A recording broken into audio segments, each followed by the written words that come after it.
Hi everybody, this is Mikey D. Welcome to my stoop. There once was a small American town, and although it sat in the forgotten corner of a giant city, it was much like any other small community around America. Everyone knew everyone else's name and everyone's business. Instead of a stream or a brook, we had the fire hydrant. We didn't have farmers markets, but we did have a well-stocked bodega. And rather than sitting on the front porch to watch the little world flow by, we sat on our stoops. It seems like an ancient time, like it was some lost city.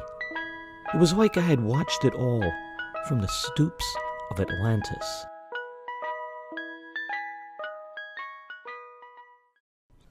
Episode 9, The Monster Box.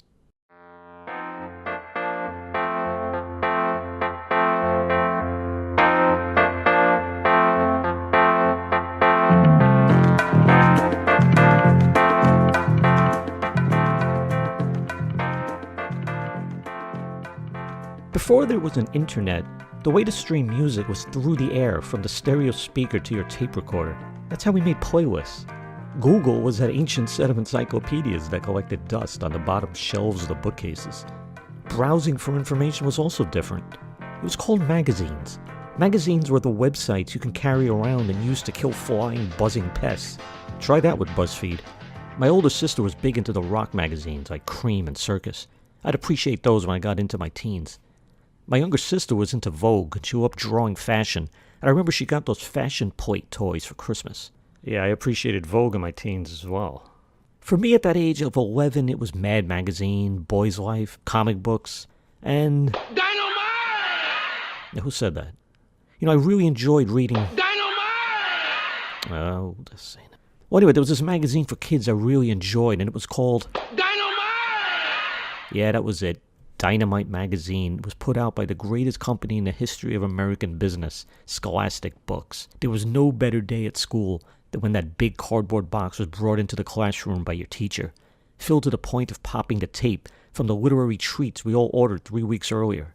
Yeah, I inherited my love of reading from my mom and dad. I always had a good collection of books, but sometimes you just needed to flip through something while sitting under that summer sun. A magazine was a great way to get lost. They were the original laptops, the first tablets. And yeah, I loved Dynamite magazine. Dynamite! Yeah, okay, enough, JJ. Dynamite was the People, Popular Mechanics, and some occasions Playboy magazine for kids. There would be some celebrity on the cover like Farrah Fawcett, my first TV crush. Or the $6 Million Man, Mr. T, Chewbacca. If I recall, I think the Night Stalker, Richard Ramirez, made the cover. I mean, hey, what kid didn't want to read about a vicious serial killer while sucking down pixie sticks? And the magazine was filled with vital information to ensure a good kiddom. Ice cream soda recipes, who could forget the ultraviolet? Magic tricks, interviews with TV and movie stars, commercial parodies, jokes, and even posters and cards you can actually pull out. Sometimes they even had those 3D posters that came with the glasses with a red and green lens. A 3D poster in 1976 was the same as donning a virtual reality helmet is today. It was a mind-blowing treat. It was like a literary clubhouse, a cozy place where you could just hide away and escape from the harsh realities of the world. But hidden within that paper paradise were those little demons that tempted and teased young readers to spend more of our valuable allowance money. What was left after buying the magazine? But they tempted us nonetheless. There they were in the back, hiding like devious hand puppets with real dinosaur fangs. Those wacky ads. Now these weren't boring adverts for sinus medicine or toenail fungus cream. I don't know where this stuff came from, but we were talking magic and mystery. Serious stuff for serious kids to do serious things in the days when joysticks and pixels were somewhere far off on the horizon. They had actual tanks and spaceship for kids. No way! I had made a tank once or twice with an old cardboard fridge box, but this one had a cannon, a machine gun, and a top you can close yourself into its claustrophobic but awesome interior. And the exterior, they didn't say Maytag or GE. This was real US Army stars and serial numbers. I dreamed of building my own spaceship, and there were a few failed attempts. This spaceship had communications equipment and shielding to make sure that by the time you got back from that afternoon trip to Mars, you didn't show up for dinner with 9th-degree interstellar radiation burns. They had it all covered, even a compartment to bring back tribbles or Vulcan China for your mom. It was all for $6.99. And if you were a spy from some ultra-secret organization, then they had stuff Q would be envious of. Spy cameras that could fit into kid-sized fists, invisible ink pens, special pocket-sized periscopes for peering over walls at the many enemies that stalked you, decoders and coders, whistles only dog spies could hear. And I wondered if the CIA was selling its excess stock. These weren't toys. These were the real McCoy. I mean, look out James Bond. And talk about timing. Just as your 6th grade hormones are starting to notice how cute some of your classmates were, well, who didn't dream of seeing them in their underwear? And had that covered too. X-ray specs. Yeah, it was more than the name of a punk band. Real X-ray glasses to check out the bones in your hand, the contents of a safe, or the color of Mary Connor or Billy Pastamagucci's undies. For $1. $1. How were they able to sell this sort of tech so cheap? And it was all with the money-back guarantee. Oh no, it's Dead-Eye Dan, and he's heard that sea monkeys are in town. Dan, wait, don't go in there. Sea monkeys ain't monkeys, Dan. Why, they don't even live in trees. They live in water, and for little fellas, they sure have big families. All anyone in this town has to do is add sea monkey eggs to prepared water, and bang, they see them alive. Now, Dan, there's only room enough in this town for one kind of monkeys, and that's sea monkeys, so you better head on out. Sea monkeys, the amazing instant pets for the whole family. Then there were sea monkeys. My neighbors were sea monkeys.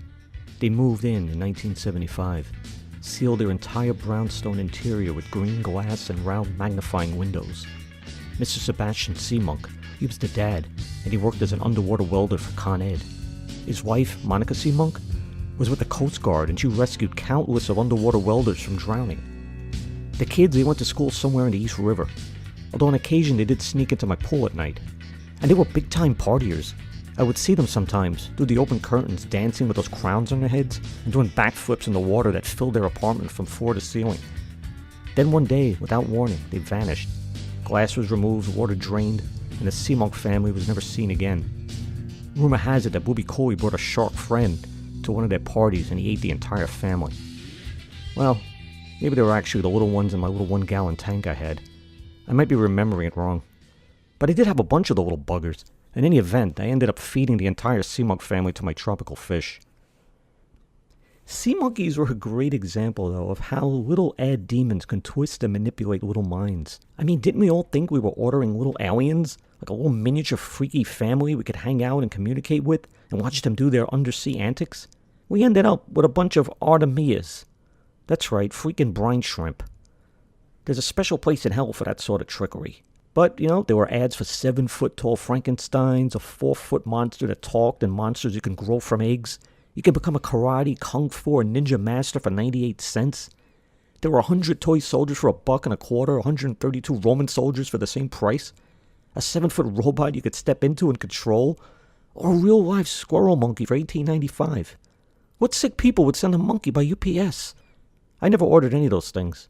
I think that East Harlem bit of my brain was always poking me, telling me these were all too good to be true, while that eternal kid in me was saying, Mikey, how cool is all this crap? But there was one ad that captured me. One ad I could not resist, no matter how many times Mikey D from 118 and his more streetwise pragmatism warned me. I've never been able to find it again, nor Google it to this day. I believe perhaps it was placed by some top member of the Illuminati, or perhaps an alien race luring kids to this mysterious planet. If anyone listening knows of this ad, please post it on the Stoops of Atlantis Facebook page. But I warn you, if you value your soul, do not place the order. It was a small 2-inch square ad, off in a lonely corner of the last page of one issue of Dynamite. It featured a pair of kids, horror upon their faces, as the box opened before them, vomiting a slew of hell-spawned demonic forms. It was called Monster Box, and it grabbed me by the scruff of my 11-year-old mop of hair, and it slammed me and my imagination against the stony stoop. I needed to have one. I needed to experience this terror in a box and share it with a select few of my circle. I can remember word for word, I think, the ad's copy. Do you dare open this box? Strange beings from another world will emerge and terrify. You have been warned. $1.98 plus shipping. For 199 pennies, this product of the deep and dark places could be mine. I saved up the money and without telling a soul ordered it, dropping the envelope with cash into the mailbox on the corner. That same mailbox peed on by 1,000 dogs and a few local junkies, and that was my conduit to supernatural powers of the monster box. Then there was the wait. Every day after school, like Ralphie in A Christmas Story waiting for his decoder ring, I would check the mail and ask my mom if I got a package. Every day she would say no. What did you order? Oh, nothing. This went on, and I thought maybe I was scammed, ripped off, taken advantage of. But Dynamite Magazine would never allow that. They sold live monkeys and weight training manuals to beat up bullies on the beach. But then finally, on a cold December afternoon, I came home from school to see this cardboard box sitting on the bookcase in the hall where my mom would sometimes leave mail. It was a cube about 10 inches on each side. Yep, that was my name on it. I dropped my book bag, snatched the box, and ran up the stairs to my room. There could be no witnesses for the first revelation as this Pandora's box of wicked fun spilled its terrible essence and perhaps banished me to hell and laid my soul to waste. I mean, what was wrong with me? Hadn't Father Charavel warned me about such things? I took off my coat and sat on the edge of the bed and took the box in my hands. It had some weight. It was sealed with that strong brown tape, that old paper kind that you have to wet with a sponge to make sticky. I swear it was what they used to wrap mummies or seal the tomb of King Tut, because my 11-year-old fingers fought and struggled to find an edge to tear, and I was way too anxious to search for scissors. I was conquering this beast. Finally, with fingertips glowing like ripe crab apples, I managed to separate the tape from the cardboard, and with a spine-chilling squeal, I peeled the tape from the box like a kid from its mother on the first day of school. I opened the flaps of the box, sitting on one butt cheek and prepared to run. It was filled with shredded newspaper, probably from the headlines of other kids who would have been damned to hell.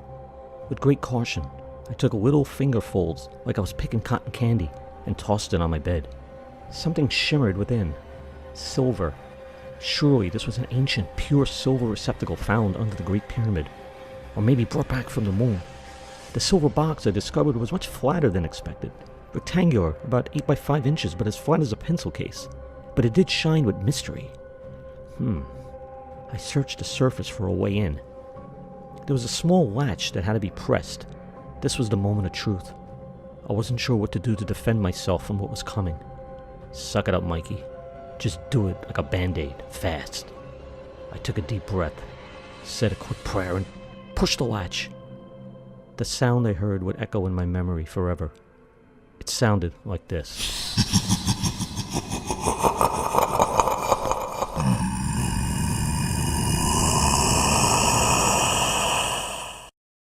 Actually, no.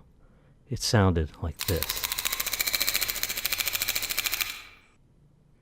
It was a metal ring on a twisted rubber band that clanged around the aluminum cigarette holder like a breakdancer. I stared at it for at least 3 days in disbelief. Well, maybe a minute. The strange beings from another world were in fact the clinkety-clink of metal on metal. I was duped. I was made a fool of. My imagination was kicked into the gutter and spit on like a degenerate gambler late with his payment to Philly cannoli balls from 116. And they wondered why kids get jaded. I'm not sure if I ever looked at Dynamite Magazine the same. I never ordered anything from a comic book again. Thankfully, though, my imagination healed and grew even stronger as I continued ingesting the scene from my stoops of Atlantis.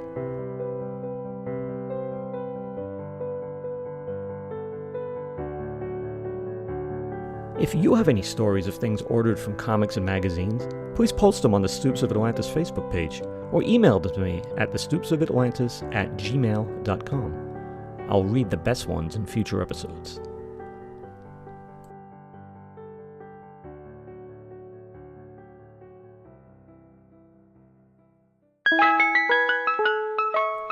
This has been The Stoops of Atlantis with Mikey D.